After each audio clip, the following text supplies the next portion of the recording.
Welcome to Revenge Echoes, where stories speak louder than revenge. What you're about to hear might sound like fiction, but for someone out there, it's the truth they never got to tell. My name is Dawn, and I'm 36 years old. And this is the story of how I spent 4 years being treated like a convenience, until I walked away, dropped a folder on the table, and shattered the illusion everyone else had clung to. It all started in the quiet suburb north of Seattle where I lived with my husband, Ethan. When we met, I thought I had finally found what I had been missing all my life: peace, warmth, belonging. Growing up in a household of constant fights and emotional absence, I craved family the way a starving person craves food. Ethan seemed like the answer to that hunger.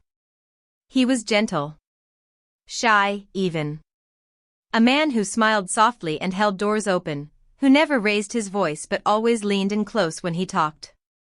I mistook that for strength. I mistook it for empathy. The first time I met his parents, Monica and Charles, they greeted me with warmth so polished, I mistook it for sincerity. Monica hugged me like I was the daughter she'd always wanted. "Our family is so lucky to have you," she whispered, and I cried on the spot. I had never heard words like that from my own mother. Charles was quiet, with soft eyes and a gentle voice. They had the kind of marriage that looked perfect on the outside, like a carefully set table that no one dared touch. I thought, maybe this is how a real family operates. I was wrong. At first, our dinners together were lovely. Monica cooked. Charles poured wine. We passed plates and shared stories, and Ethan always squeezed my hand under the table like he was proud of me. I wanted that to last forever. But it didn't. It started with the parties. Monica loved to host. At first, they were simple dinners for close friends, small birthdays, the usual. Then they grew. Engagements for distant cousins. Promotions for neighbors' kids. A friend returning from Paris who Monica hadn't seen in 20 years? We were there. Always at the most expensive places. Always with long guest lists and linen napkins. At one of those dinners, a spring evening at a waterfront restaurant, Monica leaned in sweetly just as the dessert came.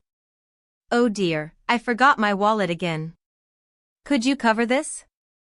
You're so thoughtful." I laughed politely and paid. The next time, it was Charles. The time after that, Ethan chimed in as the check came. "You earn more than all of us combined, babe. You've got this, right?" I laughed again, but it felt different. It was hollow. I remember staring at the bill and thinking, that's odd. It's not a one-time thing anymore. Before I knew it, every dinner out became my silent obligation. Monica's way of asking was always drenched in sugar. "You're the most capable person in the family, Dawn. You just make things happen." I'd nod, tight-lipped. What else could I do? Refuse and seem rude? Break the illusion that I was the perfect wife? At home, when I finally voiced concern, Ethan would wrap his arm around me and say the same thing each time. "Don't worry, Mom's just comfortable with you. She means well." She didn't mean well. They all meant for me to keep paying, keep giving, and keep smiling. Vacations followed, weekend getaways that I helped arrange but ended up fully financing. Monica's line was always the same. "Dawn, you know how to find the best places. You're our planner. Our rock." And when she smiled at me like that, like I was something shiny she could use and polish, I told myself I was overthinking. I shoved the doubt deep down and tried harder. The worst part wasn't the money.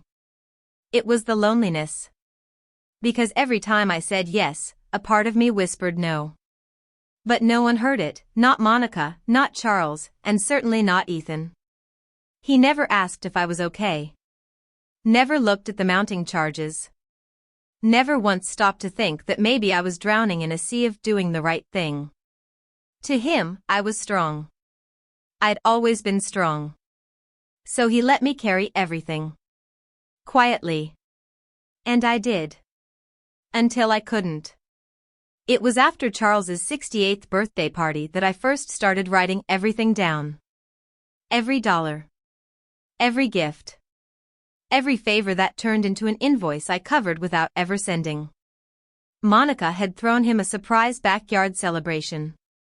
Catering, live music, a tent rental even though the weather was perfect, and custom-printed shirts for everyone. "It's a milestone," she said. "Let's make it unforgettable." It was unforgettable for my savings account. The total bill came to just under $12,000. And the entire family clapped like children as Monica gave me the envelope with the invoice. Not a single soul said, "We'll split it." Not even Ethan. He just looked at me with that easy, trusting face and said, "You always know what to do." I went home that night and cried in the shower for over an hour. Then I pulled out a manila folder and started making lists.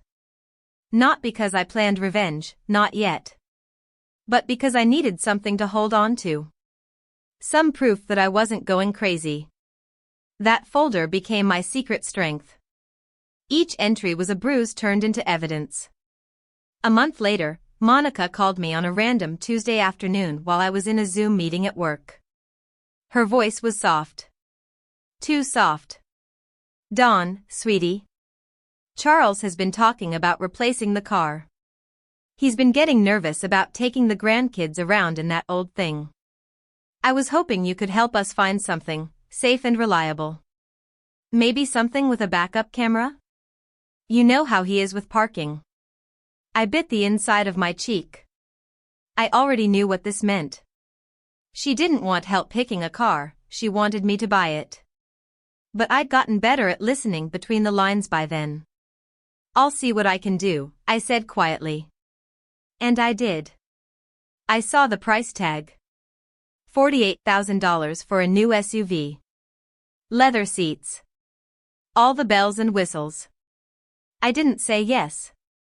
I didn't say no. I just stared at the estimate for 2 full days before finally taking out my credit card and doing what they expected of me. Ethan never asked where the money came from. He just took the keys from Monica and said, "Wow, this is nice. Thank you, babe. You're the best." I began skipping lunches at work to cut back. I told my coworkers I was doing intermittent fasting. The truth was, I was trying to plug holes in a dam that was cracking from all sides. We had postponed trying for a baby, again. Every time the topic came up, Ethan would say, "Let's wait a bit. The timing isn't right." I wanted to scream, "The timing will never be right, because your mother is draining us dry." But I didn't say anything. I just nodded, and scheduled another payment toward the kitchen Monica wanted imported from Italy. It never stopped. One day it was a new dining set. Another, a home theater system so the grandkids can enjoy movie nights. Every suggestion came wrapped in love, sealed with guilt. And Ethan? Ethan would just pat my arm and say, "You've always been so generous. I don't know how you do it." That was the moment I realized he didn't want to know. He didn't want to look too closely at the burden I carried, because then he'd have to do something about it. And doing something meant stepping away from the comfort his parents gave him. He would rather I broke than they be uncomfortable. I started fantasizing about leaving.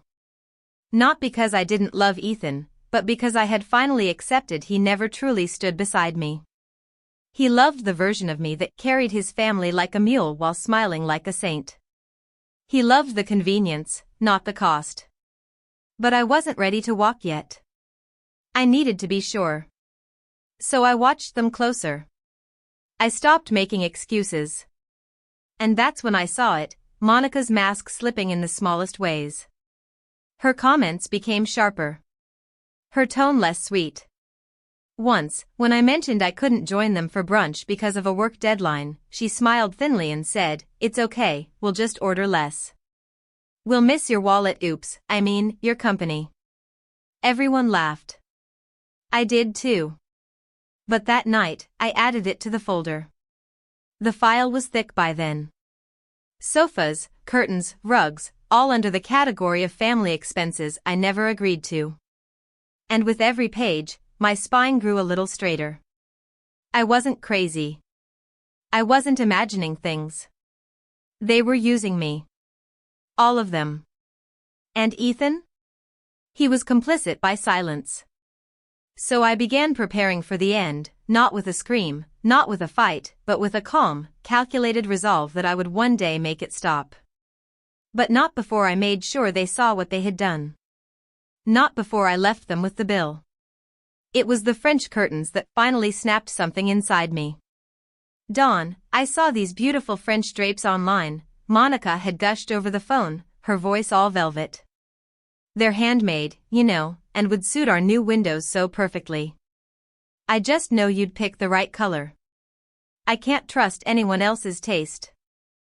I was sitting at my desk at work, staring at the open spreadsheet on my screen, and for a moment, just a moment, I thought of hanging up. Not out of anger. But because I felt nothing. I didn't care anymore. I had stopped caring a long time ago. I had already missed a promotion last quarter because I'd taken time off to help Monica organize her cousin's vow renewal ceremony. Ethan had called it being a good daughter-in-law. I called it unpaid labor. I'll take a look, I said flatly. And I did. I looked at the curtains. $6,300 before tax.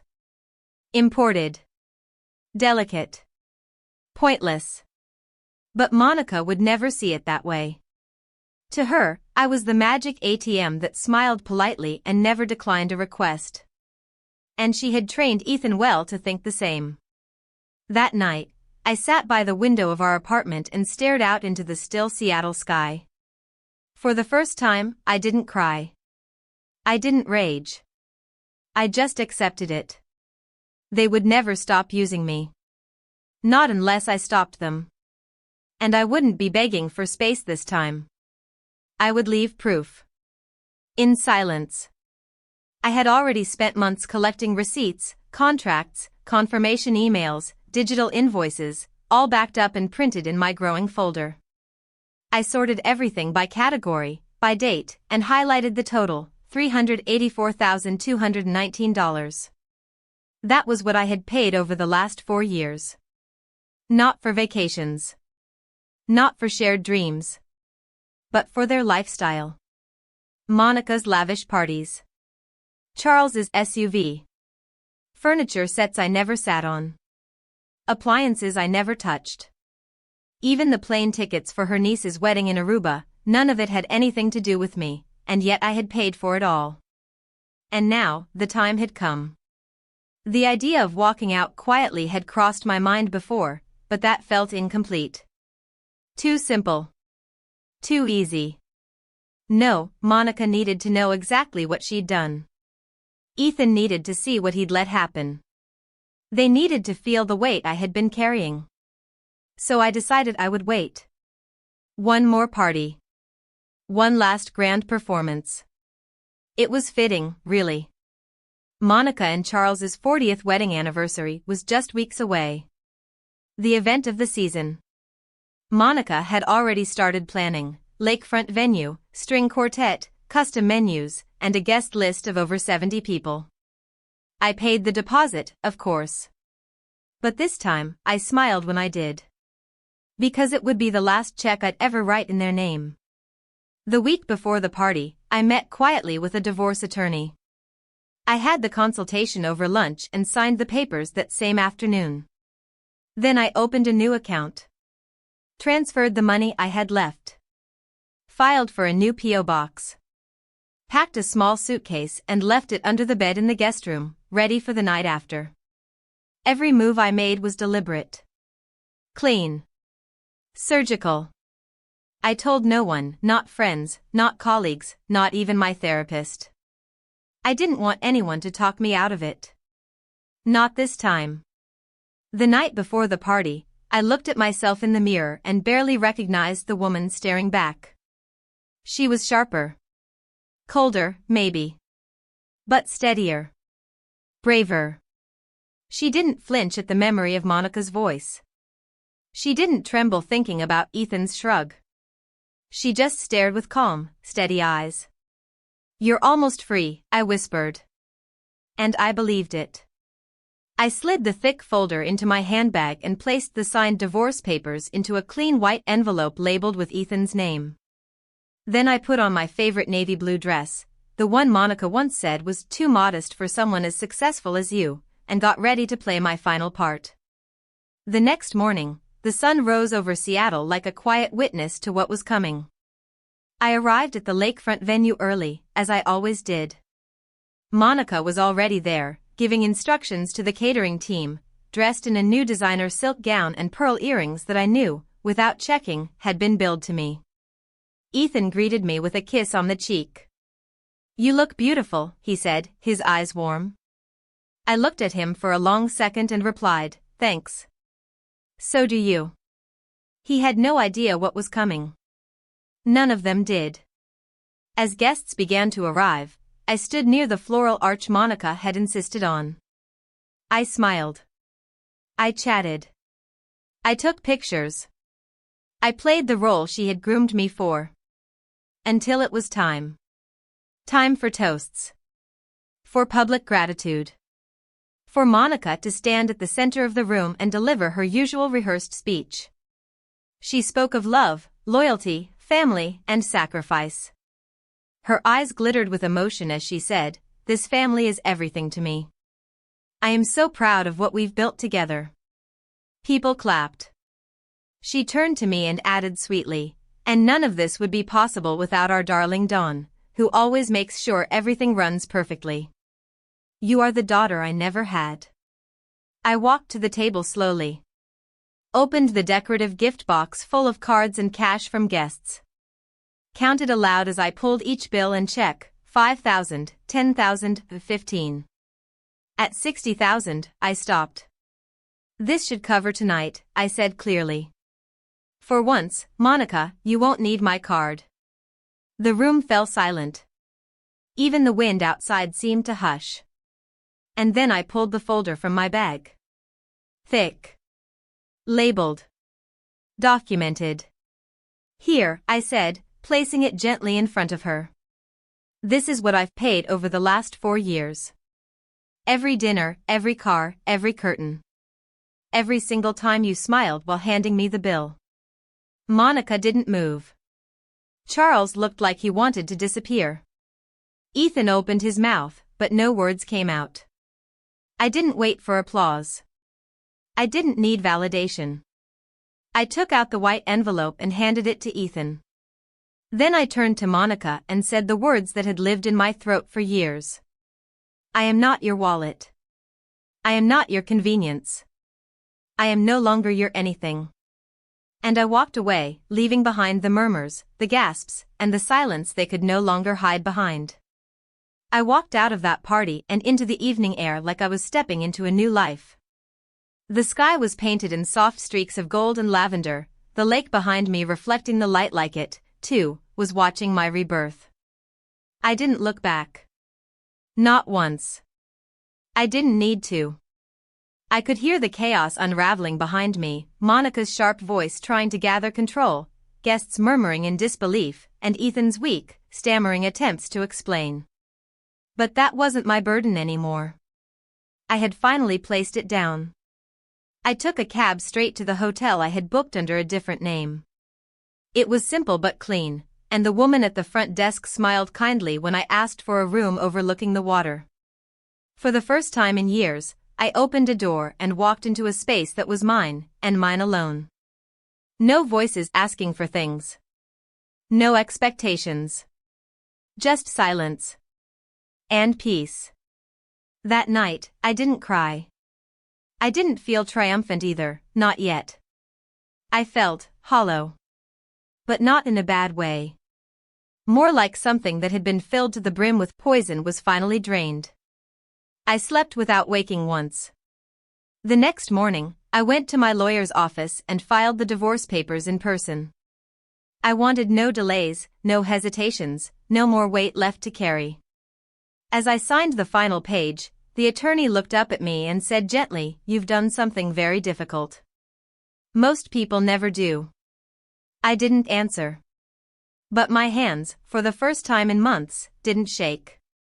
I returned home, not to the apartment I had shared with Ethan, but to a new one I'd rented in the city's quieter corner. A one-bedroom with white walls, wide windows, and the soft hum of distant traffic instead of suffocating silence. That first week, Ethan tried to call every day. Sometimes 3 or 4 times. He left voicemails, texts, even emailed me a letter, written like an apology, but with no real accountability. Dawn, I didn't know. I didn't realize how much pressure you were under. Please let me explain. I still love you. I want to fix this. He even came to the old apartment and buzzed every doorbell until someone let him in, only to find it empty and echoing. I had left nothing behind but a single sticky note on the fridge. Sometimes love isn't enough when there's no respect. Monica, on the other hand, went in the opposite direction. She exploded. She called Ethan daily, furious, livid that I had embarrassed her in front of their friends. That I had turned the family against her. She called mutual acquaintances and spun wild stories about how I'd been greedy, that I'd overreacted, and that everyone in a family helps out. But what she didn't count on was people remembering. Remembering the expensive gifts. The endless vacations. The way she always turned to me with the final bill and a smile too sweet to be sincere. Word spread. Quietly. Subtly. But effectively. And her phone calls stopped coming. Eventually, Monica turned her wrath toward Ethan. Told him he was weak. That he let me ruin everything. That a real man would have reigned in his wife. That was when Ethan finally broke. I don't know exactly when the change happened, but I began hearing things through mutual friends and coworkers, little details that slipped through the cracks. He moved out of his parents' house. Rented a small apartment in a modest building in Bothell. Started attending therapy. He even reached out to one of my close friends to apologize, not for my forgiveness, but because he said he needed to say it out loud to someone who knew me. He had started looking at himself in the mirror, he told her. For the first time. And realized he had never truly been a husband to me. I didn't respond to him. Not out of hatred. But because I was done being his mirror. His therapist. His mother. His bank. That was no longer my role. Instead, I focused on rebuilding, brick by slow, shaky brick. I sold the few things I had kept, some furniture, old clothes, even the designer bag Monica had gifted me once, probably paid for with my own card. It felt good. Cleansing. Then I did something terrifying. I bought a house. A small fixer-upper by a lake. The kind of place I used to dream about when I was a little girl, curled up on the couch during my parents' shouting matches, imagining a world where I had peace and soft light. The first time I stepped inside, it smelled of dust and old wood. But it was mine. I painted the walls with my bare hands. Chose every cushion, every spoon, every plant with care. No one else had a say. No one else had the power. And somewhere between scrubbing floors and organizing my tiny bookshelf, I found a strange, unexpected joy rising from inside me. I was learning to be alone, not as punishment, but as a gift. A liberation. A rediscovery. I took a few weeks off work to rest, then returned at half the hours. My manager, bless her, welcomed me back with kindness and flexibility. She had seen the stress in me before I even admitted it myself. Whatever pace you need, Dawn, she said. We've got you. Slowly, I reconnected with friends I hadn't spoken to in years. I said yes to lunch. Yes to coffee. Yes to that weekend hike I'd always put off.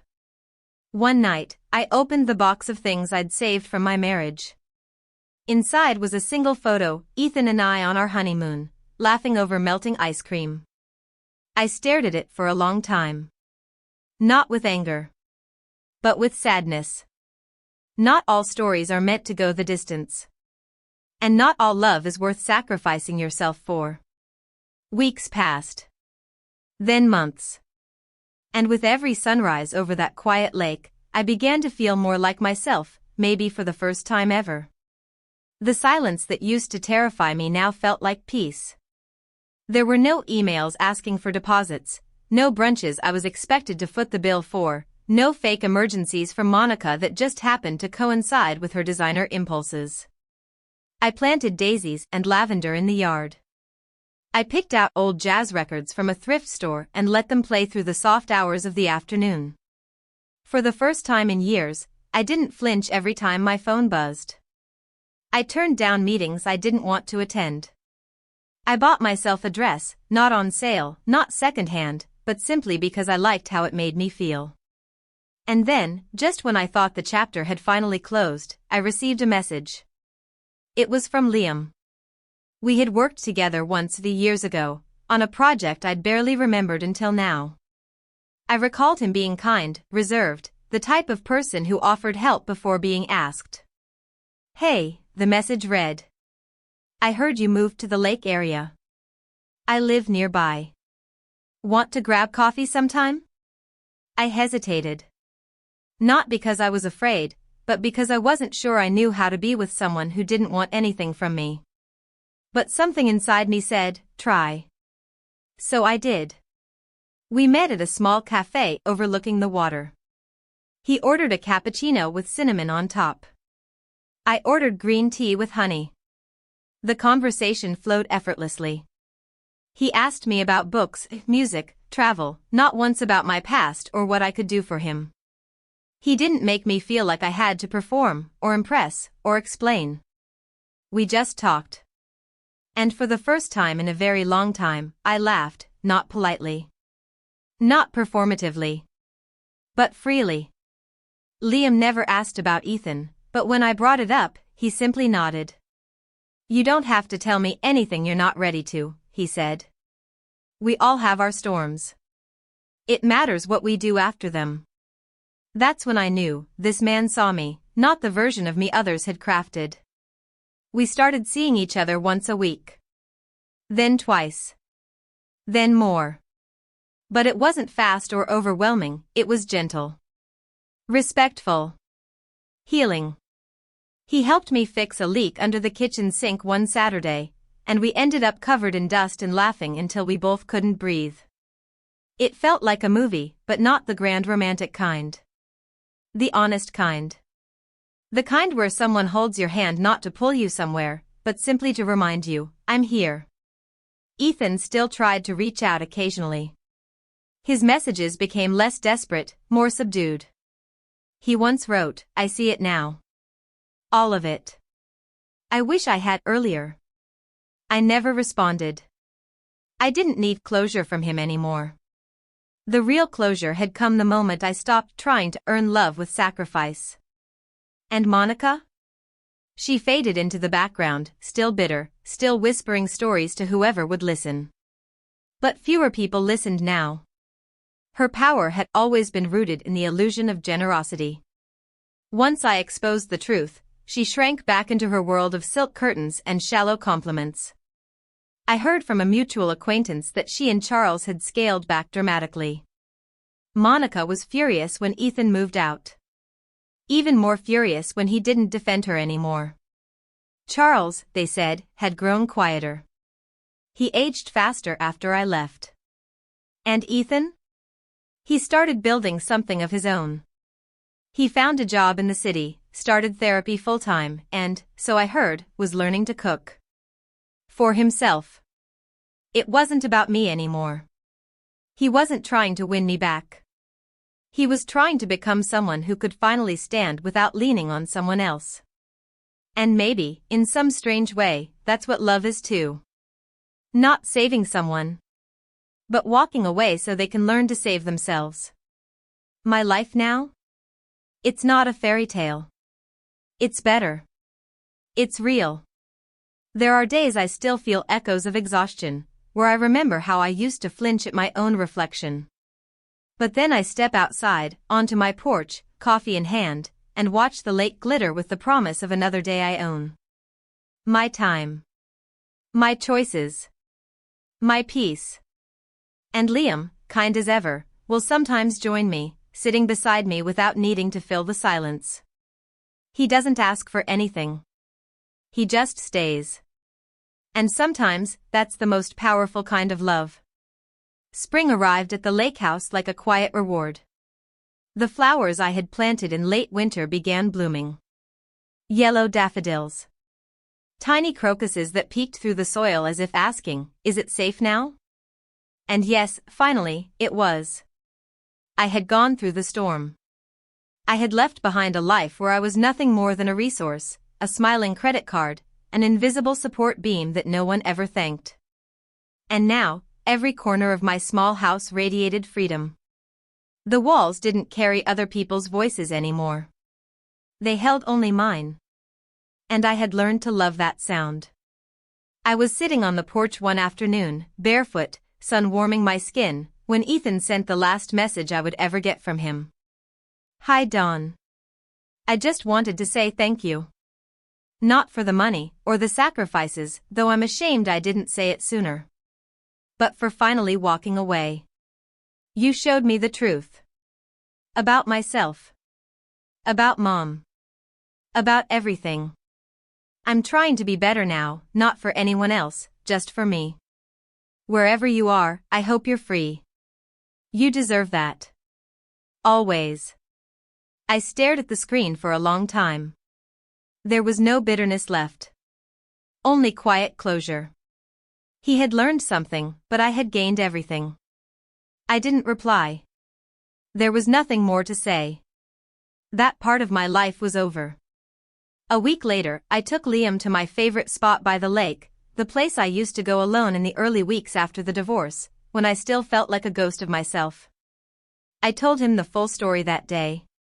Not just the facts, but the feelings. The nights I cried silently while Ethan slept. The humiliation of handing over my cart while Monica smiled. The rage that built quietly in my chest for years until it finally cracked open like firewood. Liam didn't interrupt. He didn't offer platitudes or solutions. When I finished, he took my hand and said simply, "That will never be you again. Not while I'm around." And I believed him. Not because I needed him to fix me, but because I had already done the fixing. I had rescued myself. Now I could love from a place of strength, not survival. A few weeks later, Monica reached out. Through her cousin. Then through an old coworker. Then, finally, through a long email filled with flowery language and manipulative undertones. "I hope you've had time to reflect. Families fight. That doesn't mean we give up. Charles misses you. Ethan misses you. I miss you. Please don't let a few misunderstandings ruin what we had. You were like a daughter to me." I read it twice. Then I hit delete. No response. No energy spent. Because the woman who once would have been guilted into replying, into explaining, apologizing, softening, no longer existed. I had buried her. And from her ashes came someone new. Strong. Rooted. Boundaried. Someone who didn't set herself on fire to keep others warm. Liam and I took a weekend trip to the coast in early summer. We walked along the beach barefoot, ate seafood from paper trays, and watched the sun melt into the sea like it, too, was finally letting go. At one point, I turned to him and said, "I used to think love meant giving everything until you had nothing left." He paused, then replied, "Real love means you don't have to give everything. Just yourself. As you are." That stayed with me. When we returned home, I opened the drawer where I'd kept the manila folder, the same one I had dropped on that table in front of Monica. I took it out one last time. Read every page. Not to relive the pain, but to honor the woman who had endured it. Then, I walked outside, lit a small fire in the fire pit near the lake, and watched every sheet turn to ash. It didn't feel like revenge. It felt like release. Ethan's silence stayed. Monica's echoes faded. And my own voice finally rang clear in my mind. Not afraid. Not apologetic. Just me. The next week, Liam gave me a key to his house. But I didn't move in, not yet. He understood. This space, this home, this freedom, I had earned it with every sleepless night, every sacrificed dream, every tear that hit a pillow no one ever saw. I told him, I love you. But I need to keep choosing myself too. He smiled and said, that's why I love you. The last time I saw Monica was exactly 1 year after I left. It was by accident. I was walking through a local artisan market downtown, browsing ceramic mugs and handmade soap, when I saw her. She was standing in front of a jewelry booth, turned halfway toward me, speaking to someone with that same controlled, sugar-dipped voice I knew too well. But her posture had changed. She wasn't glowing like she once did. Her dress looked expensive, but she looked tired inside of it, like it no longer fit the image she used to project so effortlessly. And then, she saw me. Our eyes met. Her mouth twitched, a fraction of a smile forming, but I didn't stop. I didn't nod. I didn't wave. I just walked past her, straight-backed, chin high. And that, I think, was the final blow she never saw coming, indifference. I had outgrown her. I had outgrown them all. I walked home that evening carrying a ceramic mug in one hand and a bouquet of wildflowers in the other. I placed the mug on my windowsill and the flowers on the kitchen table. It was my life now, quiet, chosen, earned. And it was beautiful. Later that night, I sat on my porch, watching the sun sink behind the trees as Liam joined me with a book in one hand and his other arm wrapping gently around my shoulder. No words were exchanged. We didn't need them. I had found someone who saw me, not for what I could give, or how much I could carry, but simply for who I was. And that, in the end, was the real reward. Not the peace of escape, but the peace of finally coming home to myself. The divorce was finalized without complication. Ethan didn't contest a thing. Whether out of guilt or growth, I never found out, but it didn't matter. He never fought me for the apartment. Never questioned my silence. I heard, through quiet channels, that he was still working, still living alone, still attending therapy. I hoped, genuinely, that he was finding himself too. That maybe, one day, he'd learn how to love someone without burying them under obligation. But that was his path. Mine was different. I found balance. I learned to say no. I bought a kayak.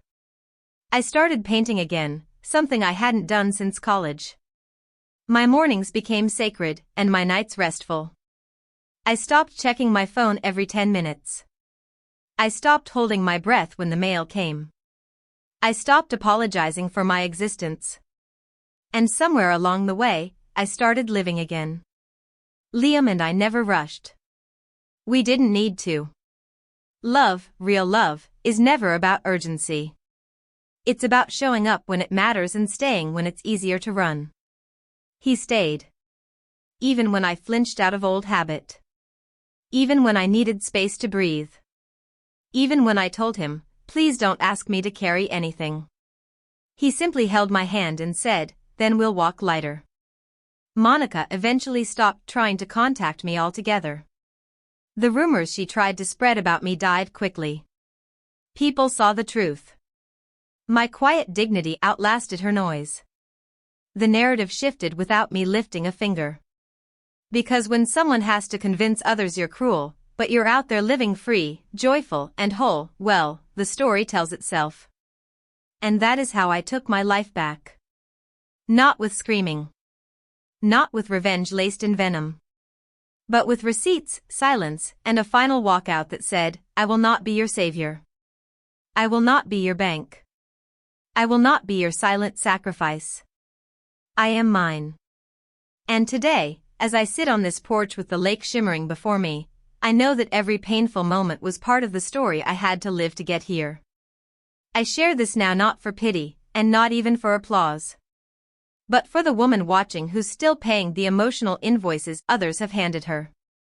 For the woman who's been told to keep quiet, to keep giving, to keep being the strong one. You are not an account to drain. You are not a favor to be used. You are not the glue holding together a house that refuses to stand on its own. You are a home. A full, whole, and worthy one. What do you think about Dawn's story? Have you ever felt used like she did? Leave your thoughts in the comments, we read every single one. And if this story resonated with you, don't forget to subscribe to Revenge Echoes for more powerful and emotional journeys of justice, growth, and freedom.